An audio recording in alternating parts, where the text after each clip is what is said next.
कि साहब हमने तो 50,000 का दिया था, हमें नहीं मिला, हमने तो 10,000 का दिया था, हमें नहीं मिला, ये 10 लाख का बोल रहा है।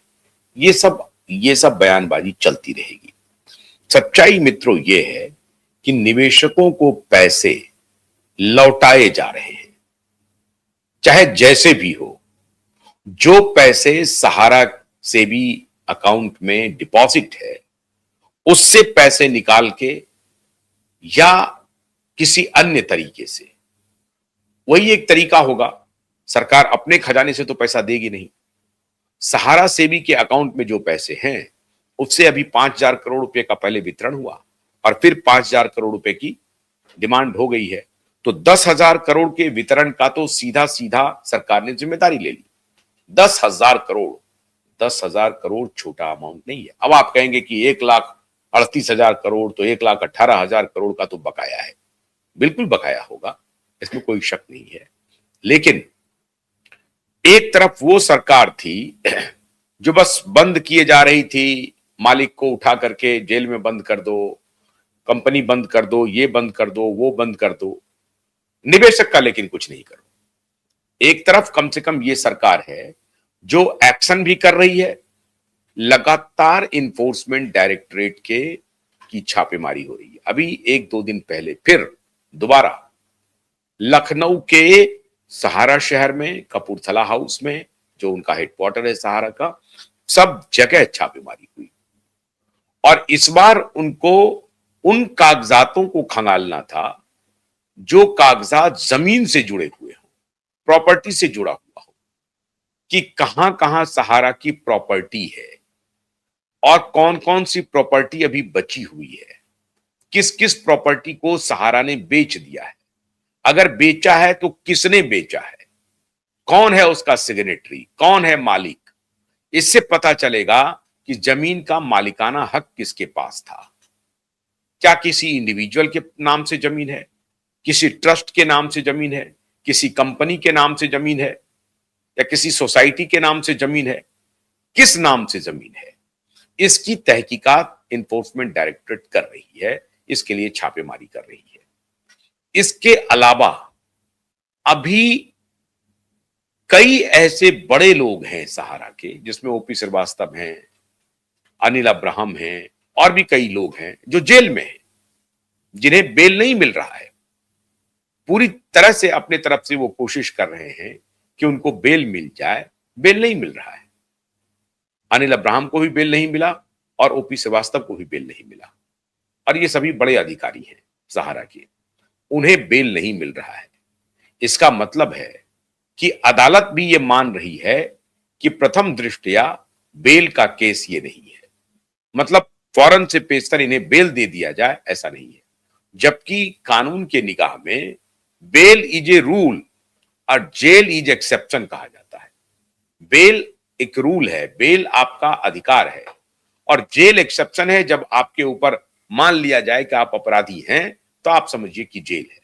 इसका मतलब यह है, अगर इन दोनों अधिकारियों का बेल रिजेक्ट हो रहा है बार बार, तो इसका मतलब है कि ये मान के अदालत चल रही है कि ये जेल जाने के लायक मुकदमे के भागीदार हैं। मतलब जिस केस में इन्हें जेल जाना पड़ सकता है, उस तरह का अपराध इन्होंने किया है। अदालत इस बात से एक प्रकार से कन्विंस हो रही है कि इन लोगों ने जो अपराध किए हैं वो अपराध संज्ञेय हैं, और वो उस अपराध में जेल अवश्यंभावी है। इसलिए प्रथम दृष्टया इनके बेल को रिजेक्ट किया जा रहा है। अगर इनका अपराध ऐसा होता कि नहीं, इनमें बेल भी मिल सकता है, बेल दिया जा सकता है, तो बेल इनको मिल गया होता। लेकिन बेल नहीं मिला, बेल नहीं मिला, वो जेल में है। और उसके बाद ईडी की कार्रवाई रुकी नहीं है, ईडी की कार्रवाई लगातार चल रही है, लगातार एक के बाद एक कागजात निकाले जा रहे हैं। अब बहुत सारे लोग कहेंगे कि हाँ साहब, अभी तो पश्चिम बंगाल में चुनाव है, इसलिए 10 लाख तक का आंकड़ा इन्होंने कर दिया है। फिर उसके बाद कहेंगे कि यूपी का चुनाव है, इसलिए कर दिया। इसके पहले किया था तो झारखंड का चुनाव है, इसलिए कर दिया। फिर उसके बाद किया तो बिहार का चुनाव है। ये सब कोरी दलील, बकवास, इसका कोई महत्व नहीं है, कोई महत्व नहीं है। भारत में हर दिन कहीं ना कहीं कोई ना कोई चुनाव होते रहता है। इसका मतलब चुनाव के नजरिए से ये काम कर रही है। 5,000 करोड़ रुपए का वितरण हुआ या नहीं हुआ, फिर 5,000 करोड़ रुपए सहारा से भी अकाउंट से रिलीज किए गए या नहीं किए गए, रिलीज किए गए। अब 5,000 करोड़ रुपए रिलीज किए गए, उसमें से अब अभी तक मान लीजिए 50,000 करोड़ रुपए की आप क्लेम कर सकते थे, 1 लाख करोड़ की कर सकते, 1 लाख रुपए की कर सकते थे, 50 लाख रुपए की कर सकते थे। अब आप 10 लाख रुपए का क्लेम कर सकते हैं। तो ये भी आदेश आ रहा है। तो सिर्फ ये कह देना कि नहीं नहीं, सरकार जहां जहां चुनाव होती है, चुनाव को ध्यान में रखते हुए इस तरह का शिगुफा छोड़ती है, शिगुफा नहीं छोड़ रही है सरकार। हमें जो जानकारी है अभी तक, वो कम से कम 5 से 7 हजार करोड़ रुपए की अदायगी हो चुकी है और 2-3 हजार करोड़ रुपए ही अभी बचे हुए हैं जो नेक्स्ट किस्त है। और अगर ये 10 हजार करोड़ रुपए स्मूथली उसका विभाजन हो जाता है, उसका वितरण हो जाता है, माफ कीजिएगा, वितरण हो जाता है, उसके बाद निश्चित रूप से सरकार कहेगी कि और 5,000 करोड़ रुपए रिलीज कीजिए और उनको उनको हम देते जा रहे हैं। अब इस बीच में एक सिगुफा आ गया कि साहब अडानी ने ले लिया है सहारा के सभी प्रॉपर्टीज को।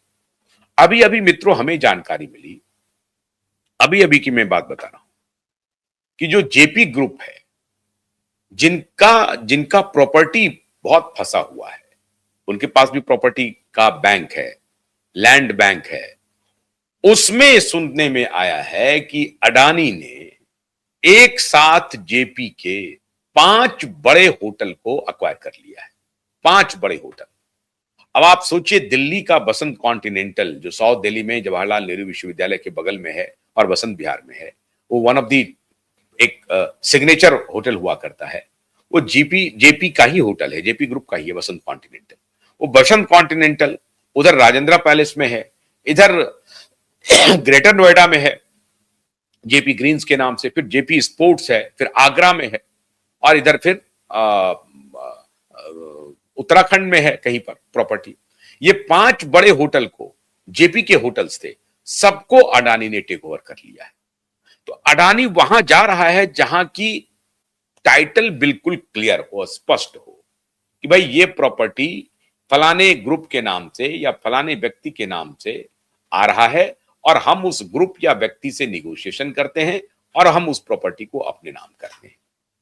वहां तो आराम से काम हो रहा है। लेकिन जहां प्रॉपर्टी का टाइटल ही क्लियर नहीं हो, सारी प्रॉपर्टी फंसी हुई हो, अभी कहा गया कि सुप्रीम कोर्ट को बंद लिफाफे में 88 प्रॉपर्टी की लिस्ट सौंपी गई। अब उस 88 प्रॉपर्टी के लिस्ट में एक प्रॉपर्टी जो सबसे महंगा है, जिसका वैल्यूएशन 4 लाख करोड़ बताया जा रहा है, वो है एमबी वैली का 10,000 एकड़ का जो लैंड बैंक है। जो एमबी वैली पूरी तरह से बिल्टअप है, पूरी तरह से डेवलप्ड है। एमबी वैली में शूटिंग्स होते हैं, एमबी वैली में बुकिंग्स होते हैं, शादियां होती हैं, तमाम तरह के फंक्शंस होते हैं। तो उस एमबी वैली का वैल्यूएशन 4 लाख करोड़ रुपए लगाया है। इनकी देनदारी 1,18,000 करोड़ रुपए की है। अब लोग तो बात करेंगे तो कहेगा कि 3 लाख करोड़ की देनदारी है, सब उसमें इंटरेस्ट भी जोड़ते जाते हैं। मैं कह रहा हूं कि अगर मूलधनी वापस हो जाए, तब भी इनकी प्रॉपर्टी बेच करके एक प्रॉपर्टी से ही इनका काम तमाम हो जाएगा। फिर बारसोबा का जो लैंड है या अन्य जगह का जो लैंड है, उस लैंड की आवश्यकता भी नहीं पड़ेगी। लेकिन सवाल है कि एमबी वैली प्रॉपर्टी बिके 4 लाख करोड़ में तो ना, कौन खरीदेगा 4 लाख करोड़ में? 47,000 करोड़ तक का जो मार्केट वैल्यू था, आज से 5-10 साल पहले 47,000 करोड़ का वैल्यूएशन किया था, लेकिन 47,000 करोड़ में भी कोई खरीदने को तैयार नहीं हुआ। कौन खरीदेगा 4 लाख करोड़ में? इस प्रॉपर्टी का क्या करेगा? लेकिन अडानी ग्रुप कह रहा है कि हम खरीदने के लिए तैयार हैं, ऐसा सहारा ग्रुप कह रही है। अडानी ने भी इसका, हालांकि अडानी की तरफ से एक वकील महोदय अपियर हुए थे सुप्रीम कोर्ट में, और उन्होंने कहा कि हाँ, अडानी ग्रुप ने इसकी मंशा जताई है।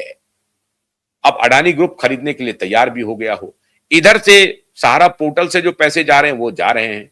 इसके अलावा जो इन्वेस्टमेंट है, जो पैसा बाकी है, उस पैसे को देने की बात सहारा कोशिश कर रही है कि अडानी को चले जाए, अडानी हमें एक मुश्त पैसा दे दे और हम निपटारा कर